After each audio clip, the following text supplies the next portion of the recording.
Karoline Leavitt believed she could embarrass Jasmine Crockett on live television and face no consequences. What she didn't anticipate was a lawsuit, solid evidence, and a woman who used composure as her weapon, and won without ever raising her voice. It happened on a Wednesday. A routine day, emails going out, legal prep underway. Jasmine Crockett sat in her attorney Brandon Keyes' office in downtown Dallas, reviewing deposition notes. Then her chief of staff, Samira, entered holding her phone. Her face wasn't urgent, but it wasn't casual either. "I think you should see this," she said, handing Jasmine the phone. On screen was a forwarded message. Not a press release, not a legal brief, just a screenshot from a verified source. Karoline Leavitt had written to Jasmine directly. No lawyers, no filters, just her words. "I know this message may not reach you, but I have to try. I'm sorry I went too far. I thought I was being bold, but now I see I was reckless. This has cost me more than I ever imagined. Please stop the lawsuit." It wasn't dramatic or lengthy, but it landed harder than anything Karoline had said in months. Brandon leaned in to read it, his expression tightening. "She's trying to change the narrative," he said. "That's not remorse, it's strategy." Jasmine didn't react. She simply handed the phone back and said, "Don't leak it. If someone else wants to, let them." But 2 hours later, the message appeared on Twitter. An anonymous political journalist posted the screenshot, and within minutes it was everywhere. Podcasts, talk shows, late-night segments. 88 words had set the internet ablaze. Some people called it a human moment. "She's breaking," one comment read. "Let her go." Others disagreed. You can't publicly attack someone and then beg privately. Cable networks weighed in. CNN aired a segment titled "The Power of Public Silence." MSNBC hosted a panel of former officials. Fox News called the leak an invasion of privacy, but didn't deny it was real. One thing became clear. This was no longer just a legal battle. It had turned into a cultural event. At Jasmine's office, notifications flooded in. Donations rose. Emails poured in. Some urging forgiveness. Others demanding justice. "People want you to respond," Samira said. Jasmine shook her head. "They already have it. What do you mean?" I didn't reply. That was it. No tweet, no statement, no press conference. Just silence. And the silence spoke louder than anything else. Even neutral voices began to take notice. A veteran strategist tweeted, "This isn't restraint, it's discipline. It's power." Meanwhile, Karoline's team was in crisis. They hadn't expected the leak. Her PR advisor pushed for a public statement to show sincerity, but Karoline refused. "They think I'm weak," she snapped during a Zoom call. "I won't give them that." Her voice cracked slightly. Someone on the call leaked that recording to a journalist in Minneapolis. The next headline read, "I'm not begging. I'm setting boundaries." But people had already seen the message. It was begging. That night, Jasmine turned off her phone. She didn't need updates. She knew how it would unfold. She reheated leftovers, ate quietly, and let the world argue over a message that was never meant to be public. And yet, it revealed everything. Karoline had spent months smirking through interviews, trivializing serious issues. But when accountability arrived, she wanted the rules to change. Jasmine didn't. Her composure never wavered. But just when it seemed the silence had ended the story, something deeper began forming behind the scenes. Some called it strategy. Others called it grace. To outsiders, Jasmine Crockett's silence had become the story. 3 days passed. No posts. No leaks, no statements. By the 4th day, the Boston Globe ran an op-ed titled, "The Woman Who Said Nothing and Changed Everything." It examined restraint, the idea that silence, when deliberate, carries presence. And Jasmine's silence was everywhere. High school students in Sacramento debated it in civics class. A morning show in Phoenix analyzed the psychology of silence as resistance. A pastor in Birmingham based his sermon on it, calling it quiet courage.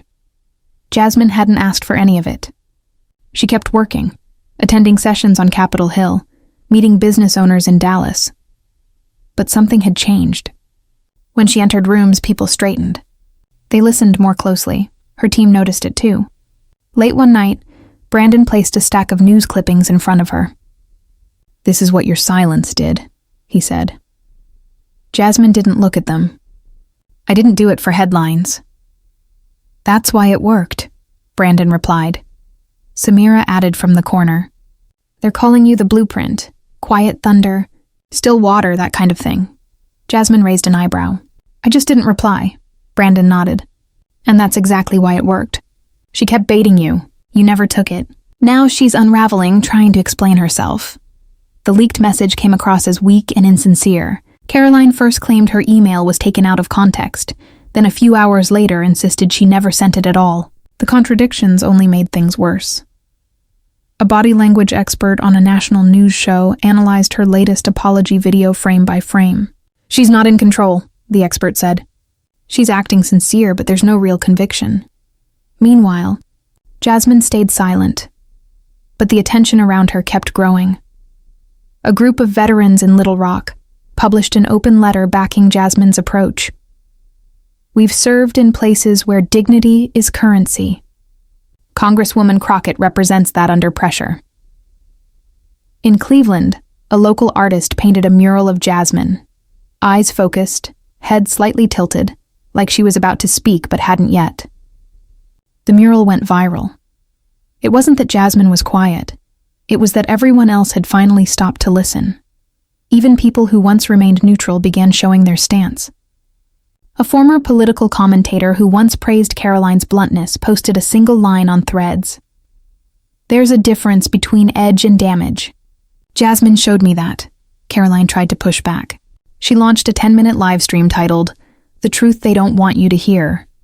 The thumbnail was confrontational, the tone defensive. In the video, she insisted she was the real victim, that she had only spoken the truth others were afraid to say. But the comment section told a different story.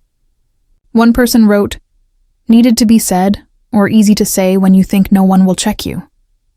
Another added, you had a microphone. She had history. And a third said, you mocked her. She stayed silent.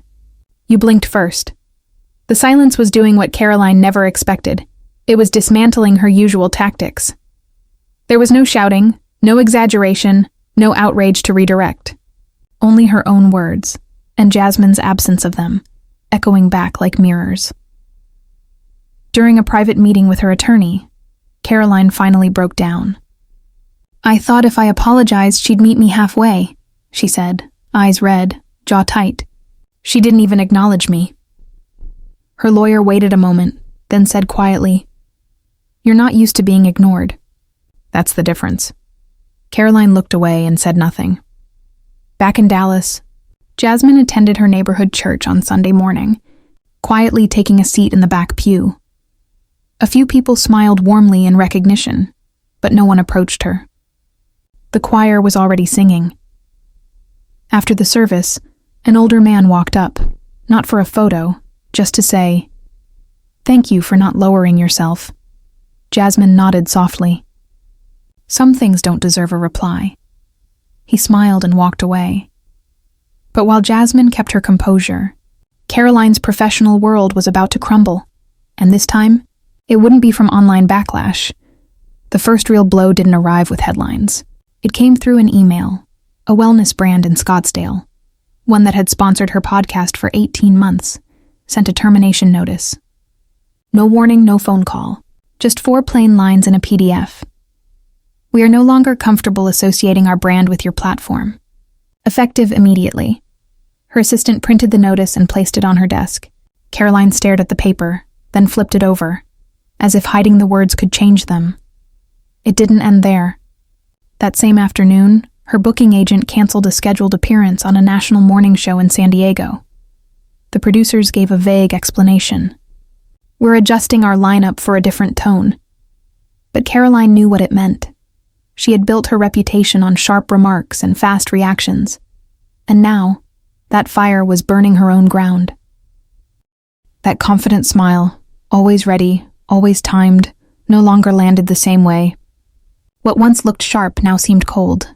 What once felt bold now came across as reckless. Inside her condo in Portsmouth, New Hampshire, Karoline paced the living room. Her phone had gone quiet.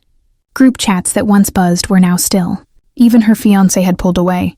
avoiding her eyes at dinner, leaving early for calls that didn't need making. "Why are you acting like I committed a crime?" she asked one night, her voice low. "No cameras this time," he sighed. "Because you won't admit what you did." "I didn't do anything." He gave her a look, stood up, and left the room. Karoline opened the fridge, staring into it like it might give her answers. It didn't. Meanwhile, in Dallas, Jasmine wrapped up a community meeting at a local school. She never mentioned Karoline. A producer from the political panel, the one where it all started, sent Brandon an email. The subject line read, "For the record." Inside, he confirmed Karoline's remarks were unscripted and intentionally off-topic. Attached were internal messages showing she'd asked to go off script before the show. Brandon printed it immediately. This was no longer just a PR mess. It was potential legal leverage. Back on Capitol Hill, Jasmine sat through a committee hearing on housing discrimination. She asked only 2 questions. But later that night, a short clip of her listening, arms crossed, focused, went viral again. The caption read, "When silence speaks louder than spin." Karoline, on the other hand, tried to post a short video for her private supporters. No makeup, no script, just her in a hoodie, sitting on the edge of her bed. "I know people are upset," she began, "but I don't owe anyone a performance." It was meant to sound confident, but her voice trembled. She kept touching her hair, nervous. Within hours, that clip leaked beyond the paywall. Critics called it damage control dressed as defiance. Supporters said she looked vulnerable, but to most people she looked cornered. And once that perception set in, that she was unraveling, not leading, everything began to fall apart.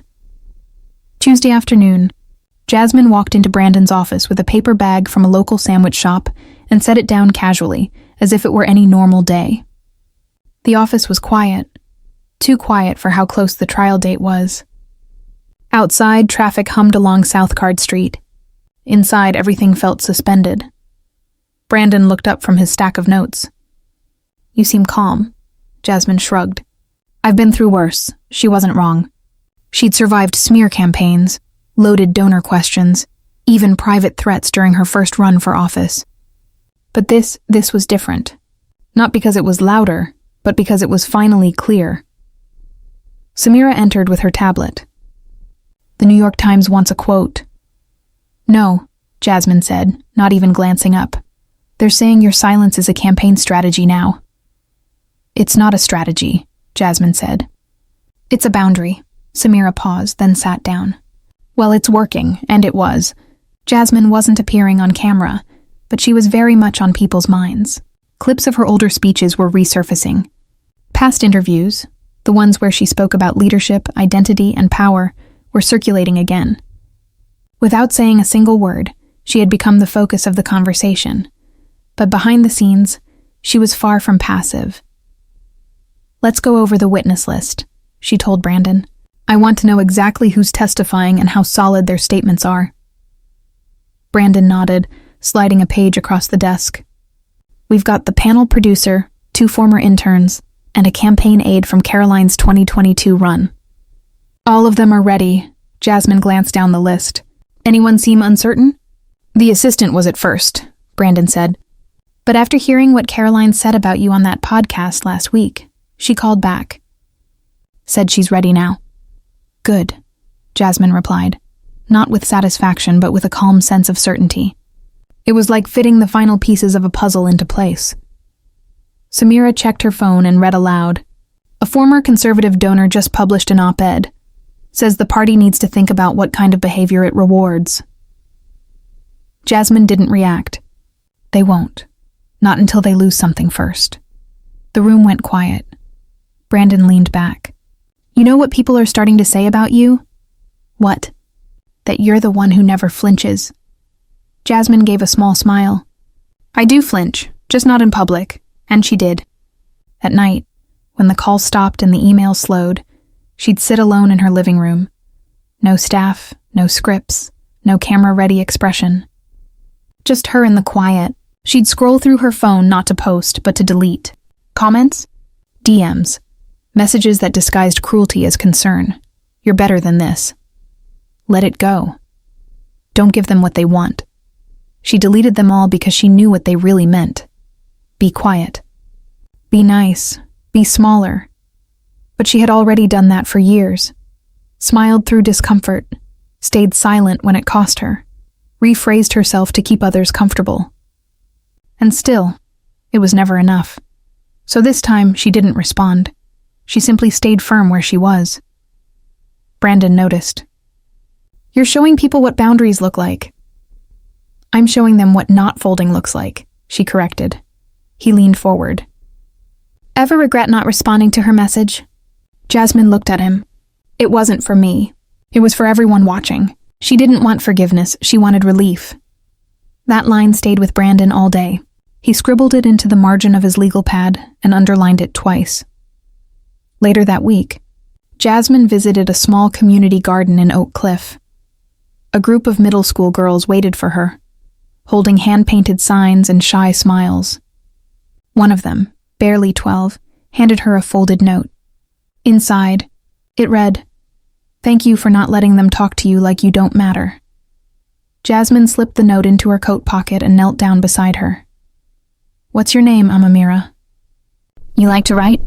The girl nodded. "Then keep writing." "Tell stories that speak the truth," Amamira smiled. Jasmine stood, and from a few steps away, Samira watched quietly. No words needed. But as Jasmine's calm resolve became a symbol, Karoline was preparing one last move to twist the narrative. And by the end of that week, everything would shift again. Jasmine Crockett had become something no one, especially Karoline, had expected. A symbol not just of resistance, but of thoughtful, deliberate leadership. In Santa Fe, a civics teacher paused her class to discuss public accountability. She projected Jasmine's quote on the board. It wasn't about forgiveness. It was about relief. Then she asked her students, "What do we expect from those who cross the line?" In Portland, a local bookstore created a display titled, "Speak Truth Without Yelling." The first book on the table, a biography of Shirley Chisholm. Right beside it, a printed transcript of Jasmine's now viral congressional floor speech from 2 years ago. 2 years earlier, none of this was planned. But that's the thing about momentum. Sometimes you don't build it. It builds around you. Jasmine never changed her tone or her message, and that's why people trusted her. She didn't treat this as a breakthrough moment. She treated it as her job, because that's exactly what it was. Meanwhile, Karoline kept testing her limits. She'd stayed silent for a few days, then suddenly appeared on a fringe conservative talk show based in Boise. The setup was simple. A grainy camera, an oversized flag in the background, one host, one guest. No producers in sight. The host leaned in, smirking. A lot of people think you just said what others are afraid to say, especially about Jasmine Crockett. Some say the race narrative is getting old. Karoline laughed, genuinely laughed, then said, "Well, I won't say you're wrong. 10 seconds. That's all it took. The clip spread like wildfire. By morning, hush hush. Well, she said it was trending across 5 platforms. People weren't shocked. They were exhausted, tired of watching someone double down while claiming to be the victim. Tired of pretending sarcasm was honesty. Tired of pretending this was political, when it had always been personal. Brandon watched the clip twice, then forwarded it to Jasmine's inbox without a single word. He didn't need to. Later that day, a call came from an editor at the Los Angeles Tribune. "We're pulling the op-ed we planned to run from Karoline's team," the editor said. "We just can't stand behind it anymore." Brandon didn't celebrate. He simply thanked them and ended the call. Back in Dallas, Jasmine was seated at a round table with social workers. No one mentioned the lawsuit, just as she preferred. Afterward, an older woman approached her outside. Her braids streaked with silver, her eyes weary. She didn't ask for a photo, just held out her phone, showing the Boise clip. "She said this last night," the woman told her quietly. "And I thought about my daughter, about how she's watching this, about how I watched it happen to me, and my mother before me." Jasmine glanced at the screen. "I know," she said, "but she's not our focus." "Then what is?" the woman asked. making sure we don't forget the cost. Jasmine got into her car and sat for a long minute before driving off. Her phone buzzed again. Another reporter asking for a quote. She flipped it over, screen down, and kept driving. But the fallout was just beginning. Within 24 hours, the story would take another turn. 2 more brands cut ties with Karoline. One was a subscription-based skincare company, the other, a startup that had once featured her in a national ad campaign. Neither issued a statement. They simply removed her photos from their websites and moved on. Even Western Ledger, the conservative publication that had supported her from the start, quietly ended her weekly column. An insider told reporters, "She's become more of a liability than a voice." But Karoline wasn't finished. She started posting short-form videos on her own channel. Quick, self-edited monologues filmed in her kitchen. In the third one, she declared, "They want me silenced, but I'm not going anywhere." The comments were divided, but fewer than before. Engagement was fading. Sponsors stopped replying, and the fans who once repeated her words were disappearing from the threads. This wasn't just about losing work. It was about losing relevance. While Karoline struggled to stay visible, Jasmine was being watched more closely than ever. And someone unexpected was about to shift everything. It was a quiet Sunday morning in San Antonio when Brandon received a call that made him sit upright. The number was unfamiliar, but the voice was steady and deliberate. "My name is Tasha Denton. I worked for Karoline during her last congressional campaign. I have something your team needs to see." Brandon didn't ask questions, just gave her a secure inbox and told her to send it over. 10 minutes later, an email arrived with attached PDFs, campaign prep sheets, color-coded notes, pre-drafted responses, and one section titled, "Lines to Disrupt Progressive Women of Color." One line stood out. "If she talks about race, accuse her of playing the victim. Pivot to personal responsibility. Don't let her control the tone." Brandon printed the document silently. Then he called Jasmine. "It's not just reckless anymore," he said. "It was rehearsed." Jasmine didn't ask for the evidence. She trusted him. "Keep building," she said. And he did. The legal team was already strong, but now its foundation was solid. What once looked like spontaneous debate moments were revealed as part of a calculated strategy, carefully scripted and disguised as off-the-cuff reactions. Later that evening, another email arrived from a producer who had worked with Karoline on a political talk show 2 years earlier. She offered to submit a sworn statement confirming that Karoline regularly practiced interrupting opponents of color. During mock debates, it keeps them emotional and off-script, she had said. The producer described her like someone testing boundaries just to prove she could. That was the missing link. Back at Jasmine's office, the air was still. Samira was reading a brief when Brandon entered, dropped the files on the desk and said, "We're not asking the court to guess anymore. We're going to show them." Samira skimmed the top page and exhaled. "She planned every move," she said quietly. A pause. Then Jasmine looked up from her notes. "Then it's not about me," she said. "It's about the playbook." That night, Jasmine sat in her kitchen, hands wrapped around a cup of tea she'd long forgotten to drink. She wasn't thinking about Karoline anymore. She was thinking about the next woman who'd face the same treatment. The one expected to smile through disrespect disguised as debate. The one forced to rewrite her tone just to be tolerated. This wasn't personal anymore. It was systemic. Meanwhile, Karoline was preparing another live segment. She still had a few platforms left. Smaller shows, fringe channels where outrage still paid the bills. She went live just before midnight. Her hair was tied back, the flag behind her slightly uneven. Looking straight into the camera, she said, "You can cancel a person, but you can't cancel the truth." Then she gave the same smirk she'd worn on the panel, but this time, it didn't land. Within hours, the video was reposted beside the newly leaked campaign strategy notes, her words aligned with the documents explaining them.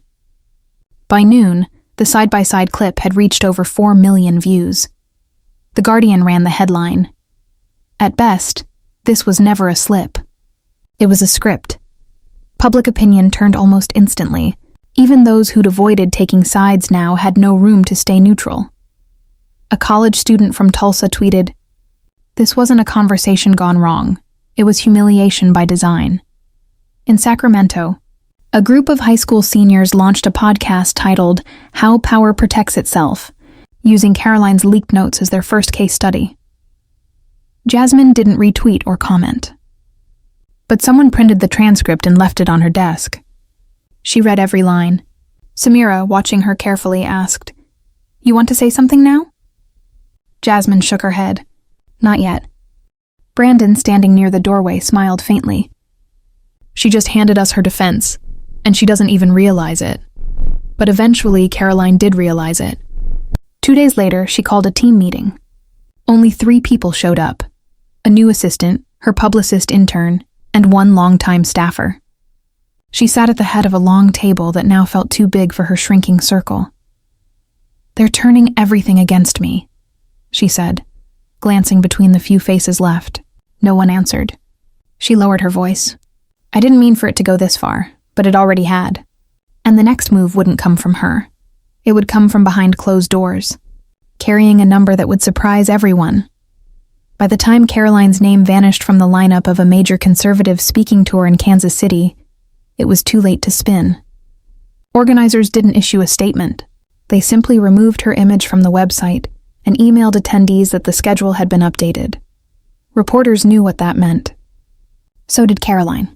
She called her last remaining media contact, someone she'd worked with back in 2020. "Can you help me get ahead of this?" she asked, trying to sound calm. There was a pause before the reply. "You'd have to say something true for that." Then the line went dead. Back in Dallas, Jasmine's legal team finalized the brief, 63 pages, free of spin or exaggeration. Just facts, documented behavior, emails, internal notes, and sworn statements from 4 former collaborators, all pointing to a deliberate pattern of provocation and targeted humiliation. Jasmine sat across from Brandon, reviewing the pages. Karoline Leavitt thought she could embarrass Jasmine Crockett on live TV and walk away untouched. What she hadn't expected was airtight evidence, and a woman who used composure, not chaos, as her weapon. It was a Wednesday, an ordinary day. Emails were going out, court prep was underway, and Jasmine was reviewing deposition notes with her attorney, Brandon Keyes at his downtown Dallas office, then Samira, her chief of staff, walked in holding her phone. Her expression wasn't alarmed, but it wasn't casual either. "I think you should see this," she said, handing over the phone. On the screen was a forwarded message, not a press release, not a legal file, just a screenshot from a verified account. Karoline Leavitt had written directly to Jasmine. "No lawyers, no filters. I know this message might not reach you, but I have to try. I'm sorry I pushed too far. I thought I was being bold, but I see now I was reckless. This has cost me more than I ever imagined. I'm asking you to stop the lawsuit, please." It wasn't dramatic or lengthy, but it struck deeper than anything Karoline had said in months. Brandon leaned over, scanning it carefully. "She's trying to shift the narrative," he said. "This isn't remorse, it's strategy." Jasmine didn't respond. She simply handed the phone back. "Don't leak it," she said. "Let someone else do that if they want to." 2 hours later, the message hit Twitter. An anonymous political journalist posted the screenshot. Within 20 minutes, it was trending, discussed on podcasts and late-night panels. That single 88-word message set the internet on fire. Some called it a human moment. "She's breaking," one user wrote. "Let her go." Others weren't convinced. You don't get to publicly attack someone, then beg privately. Cable networks followed. CNN aired a segment titled The Power of Public Silence. MSNBC hosted a panel of former officials to analyze it. Fox News called the leak a privacy violation, but didn't deny its authenticity. One thing was clear. This was no longer just a lawsuit. It had become a cultural moment. Back at Jasmine's office, Samira sat beside her as notifications poured in. Donations rose, inboxes filled, some asking for forgiveness, others demanding justice. "People want a response," Samira said quietly. Jasmine shook her head. "They already have it. What do you mean?" I didn't reply. No tweet. No press statement. Just silence, and the silence spoke louder than any response ever could. Even circles that had stayed neutral began to react. A political strategist from Philadelphia tweeted, "This isn't just restraint, it's discipline. It's power." Karoline's team meanwhile scrambled. They hadn't expected the leak. Her PR advisor urged her to issue a statement, to sound more human. But Karoline refused. "They think I'm weak. I won't give them that satisfaction," she snapped during a Zoom call. Her voice wavered slightly. Someone on that same call leaked the audio to a journalist in Minneapolis. The quote became a headline. "I'm not begging. I'm setting boundaries."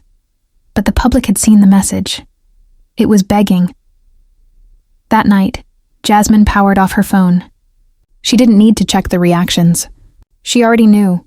She reheated leftovers, sat at her kitchen table, and let the silence carry her message.